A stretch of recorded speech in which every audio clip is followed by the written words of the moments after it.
BJP crore crore টাকা খরচ করল।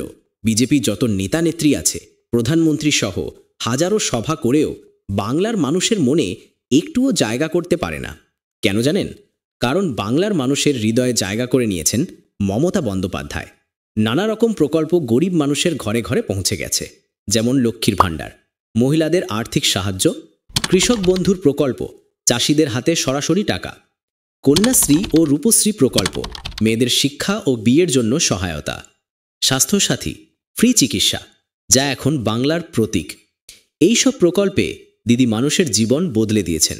আর সেই কারণেই মানুষ দিদির পাশে বারবার, নির্ভয়। দিদির রাজনীতি শুধু প্রতিশ্রুতির নয়, এটা ভালোবাসা ও বিশ্বাসের গল্প। তাই যতই বিজেপি চেষ্টা করুক, বাংলার মানুষ আজও বলে দিদি আছেন মানে ভরসা আছে। আপনারা কি মনে করেন, আগামী নির্বাচনে দিদির ঝড় উঠবে? আপনি কোন পক্ষে, বিজেপি না তৃণমূল? অবশ্যই কমেন্ট করে জানাবেন। ভিডিও ভালো লাগলে লাইক, শেয়ার করুন এবং চ্যানেলটি সাবস্ক্রাইব করতে ভুলবেন না।